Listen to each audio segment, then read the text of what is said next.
प्रिय भक्तों, जय श्री राम।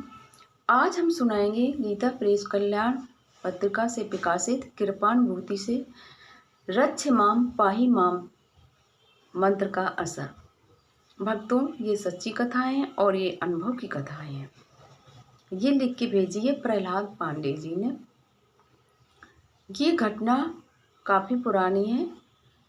मैं सुबह 8 बजे अपनी ड्यूटी पर उपस्थित हो जाने के लिए चौरी चौरा स्टेशन से अम्बाला कैंट पर जा रहा था। मेल गाड़ी 11 बजे आई। उसमें तिल भरने की भी जगह नहीं थी, मतलब वो पूरी तरह से भरी हुई थी। चढ़ना अत्यंत कठिन था, क्या असंभव था। गाड़ी छूटने को आ गई और दौड़ घूम कर भी कहीं भी किसी डिब्बे में प्रवेश नहीं कर सका। गाड़ी चल पड़ी। गाड़ी छोड़ देने पर 24 घंटा ड्यूटी से मैं लेट हो जाता और मेरी ठहरी सरकारी नौकरी। लाचार मैं 2 डिब्बों के बीच गोल मोटे से लोहे पर खड़ा हो गया। हाथ से पकड़ने के लिए एक और पतला गोल सा लोहा मिल गया। ट्रेन लेट होने के कारण तेजी से जा रही थी। सर्दी का मौसम था, वर्षा की फुहारें भी पड़ रही थी। भक्तों, इस चीज़ का आप अनुभव करिए। शीत शरीर को कपा रहा था। खड़े खड़े हाथ पैरों में दर्द होने लगा।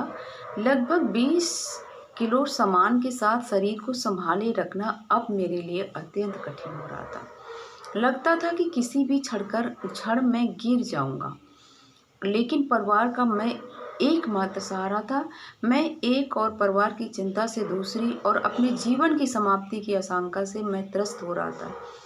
धैर्य धारण कर निष्ठा से भगवान का ध्यान किया और पुकार की, क्योंकि अब मैं समझ सका था कि मेरे हाथ पैर मुझे जवाब दे रहे हैं।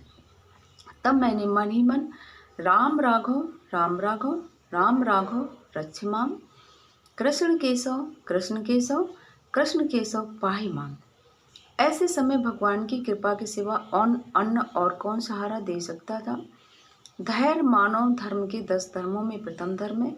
अतः धर्मो रक्षति धर्मा के अनुसार धैर्य धर्म ऐसे अवसर पर रक्षा करते हैं। भगवान की कृपा से गाड़ी आउटर सिग्नल पर ही अकस्मात खड़ी हो गई। जान में जान आई और मैं तुरंत नीचे उतर आया। इतने में टीटी बाबू मेरे पास आए और बोले, तुम कौन हो?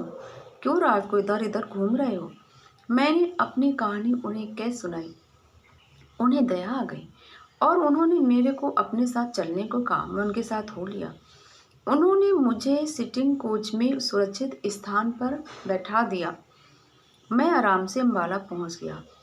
भगवान ने मेरी